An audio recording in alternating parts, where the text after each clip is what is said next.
the man who convinced you to pay $7 for coffee. You're not just paying $7 for coffee, you're paying for a solution to a problem you probably didn't even know you had, a problem of loneliness, in a world that was missing something vital. This is the story of how one man, a kid from the housing projects of Brooklyn, dreamed up the idea of a third place between work and home. And in doing so, after being rejected over 200 times, he convinced the entire world to embrace a new coffee culture and happily pay a premium for it. This is the story of Howard Schultz and how he built a $100 billion empire, one cup and one community at a time.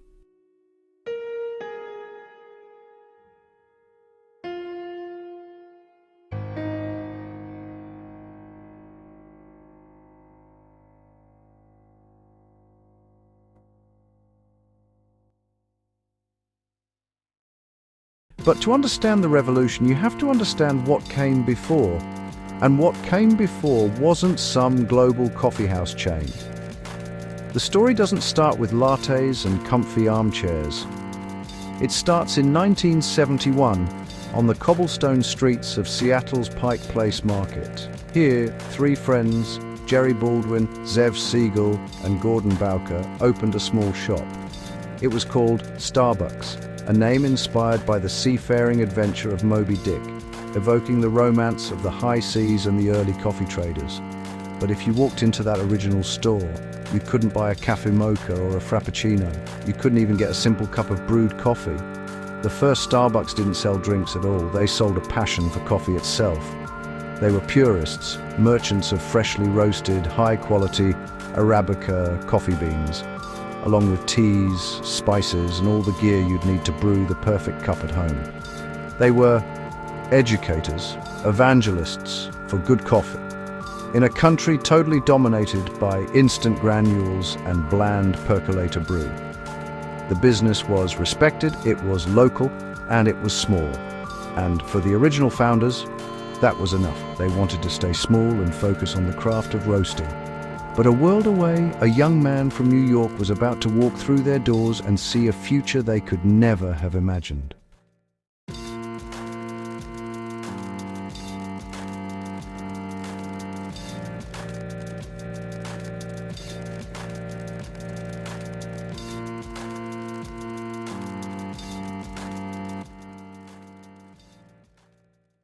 Howard Schultz did not grow up around artisanal coffee. He grew up in the Canarsie Bayview housing projects in Brooklyn, a world of concrete and struggle. His defining childhood memory was seeing his father, a truck driver, laid up on the couch after breaking his ankle on the job. He had no health insurance, no severance, no protection. He was a broken man, defeated by a system that didn't care. That image of his father's helplessness burned itself into Schultz's mind. He vowed that if he ever had the chance, he would build a different kind of company, one that treated its people with dignity.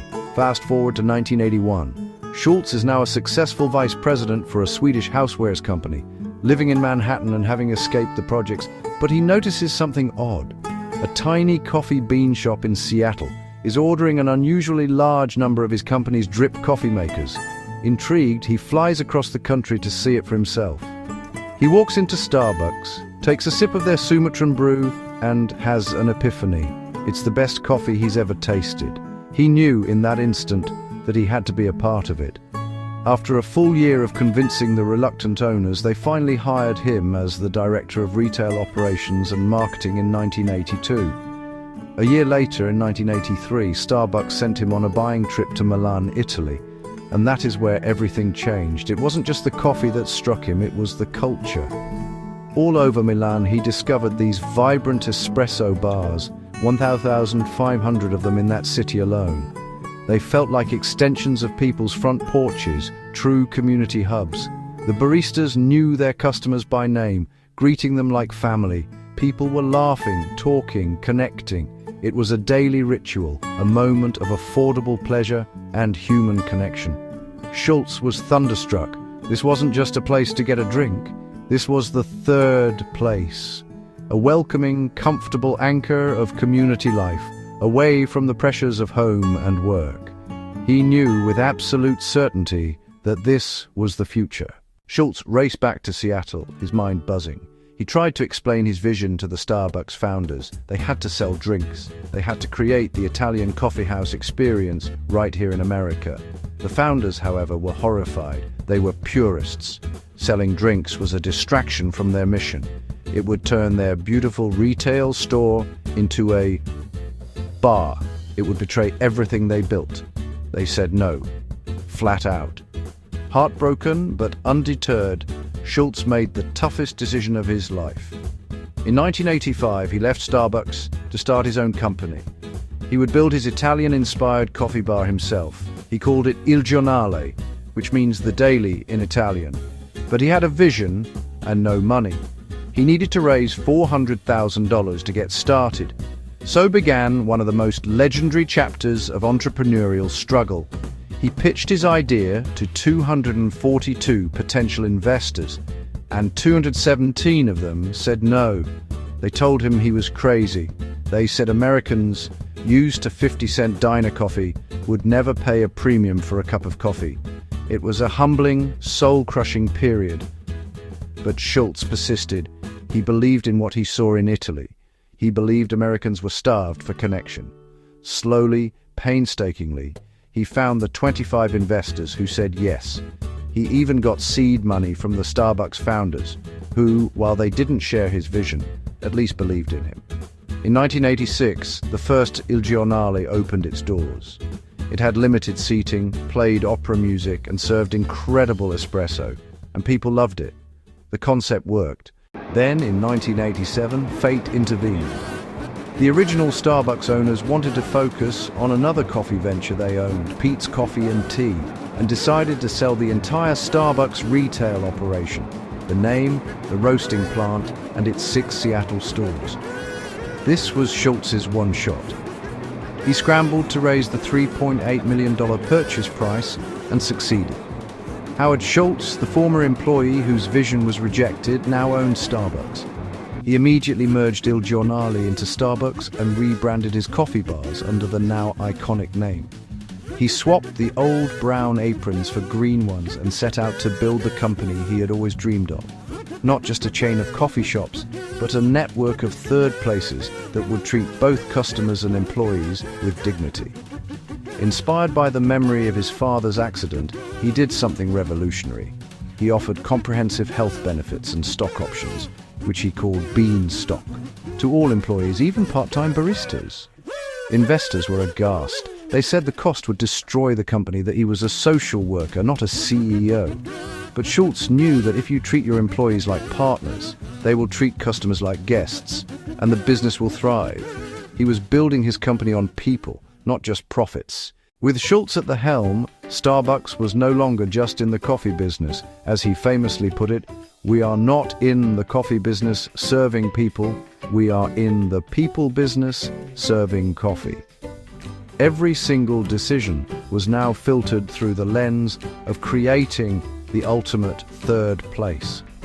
The company went public in June 1992 at $17 a share. The stock's immediate success on Wall Street provided the fuel for the explosive growth that was to come, proving that investors, just like customers, were buying into the experience. But that experience had to be justified by the environment. Schultz's team carefully designed the stores to be comfortable and inviting. The round tables were chosen so a person sitting alone wouldn't feel as lonely as they might at a square table with an empty chair. The shops had comfortable seating, warm lighting, and pleasant music, creating a cozy atmosphere that encouraged you to linger. Baristas were trained not just to make coffee, but to connect, to remember names and orders. This was the spirit of the Italian coffee bar brought to America. You weren't just buying a drink, you were buying an experience. You were renting a space to meet a friend, to work for an hour, or to just watch the world go by. That's the problem Schultz was solving, the lack of a social hub between our private homes and our professional workplaces. He saw that empty space in our lives and filled it with the aroma of roasted coffee and the low hum of conversation. And for that, people were more than willing to pay a few extra bucks. So why did it work so well? Why did an entire nation, and then the world, collectively agree to pay $5, $6, or even $7 for a coffee? It all boils down to a powerful mix of psychology and brand perception. Starbucks positioned itself not as a competitor to fast food chains, but in a category of its own, an affordable luxury. For the price of a fancy coffee, you got a taste of a high-end lifestyle. Holding that iconic green and white cup became a status symbol, a signal of a certain urban sophistication. The company brilliantly targeted consumers who were less sensitive to price and more focused on quality and experience, fostering an incredible emotional attachment to the brand. It was also about removing friction. The shops famously allowed people to stay as long as they wanted, even without buying anything, reinforcing the idea that it was a true public space. And when prices did go up, the company often linked it to fair reasons like rising bean costs or investments in ethical sourcing, which helped customers accept the new price points. We weren't just buying coffee, we were buying into an idea of quality, ethics, and community. That feeling is what we're really paying for. While the warm, fuzzy feeling of the third place is the soul of the brand, the machine driving its growth is a masterpiece of modern business, the Starbucks Rewards program. As of early 2024, the program had over 34 million active members in the US alone, driving nearly 60% of the company's total US sales. Think about that. The majority of the money spent in US stores comes from this group. These members are not just casual drinkers.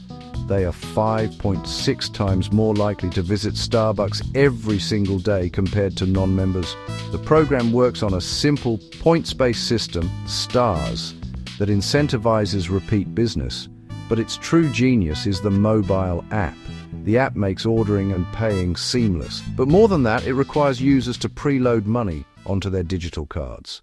At any given time, Starbucks holds billions of dollars in customer funds on these cards and in the app. In essence, the company is operating like an unregulated bank, getting a massive, interest-free loan from its most loyal customers. This cash flow is a tremendous asset. On top of that, the app is a data-gathering goldmine. It tracks every purchase, every preference, every visit, allowing Starbucks to personalize offers and predict demand with surgical precision. It's a self-reinforcing loop of loyalty that is almost impossible for competitors to break. This deep understanding of its customers allows Starbucks to use a surgical approach to pricing. They use a strategy called value-based pricing, which means prices are set on the perceived value to the customer, not just the cost of the ingredients. This is why beverage profit margins can soar as high as 70%, far above the industry average. One of their most clever tactics is product versioning. They might raise the price of a small or tall coffee by just 10 cents. This tiny hike makes the next size up, the grande, seem like a much better deal, nudging customers to upgrade to a higher margin product. They also use classic psychological tricks, like charging $4.95 instead of a flat $5 to create the illusion of a bargain. Then there's dynamic pricing. A latte in a suburban drive-thru might cost $4.75, but that same drink at an airport or in Midtown Manhattan could be $5.95 or more.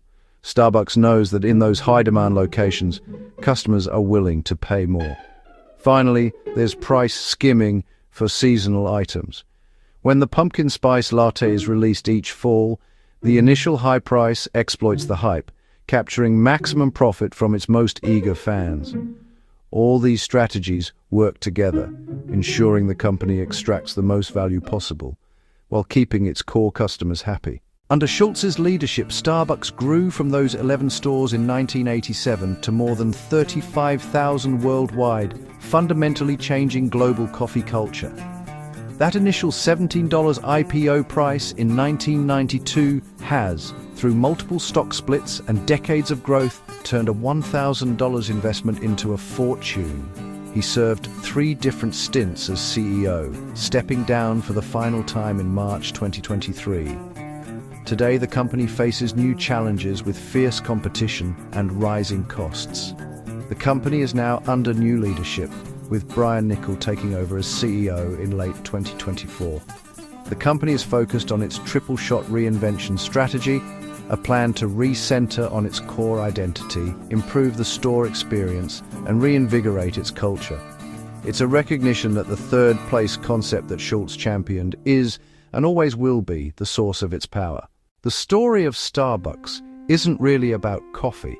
It's the story of a man from the projects who saw his father's dignity stripped away and vowed to build a company that did the exact opposite. Howard Schultz didn't just sell a product, he sold a feeling. He sold belonging. He saw a lonely world and offered it a comfortable chair, a warm cup, and a place to connect. He convinced us to pay $7 for coffee because he knew we weren't just thirsty, we were hungry for community. He built an empire on the simple, powerful idea that sometimes the most valuable thing you can sell is a place to feel a little less alone. So the next time you see someone holding that green logoed cup, what do you think they really paid for?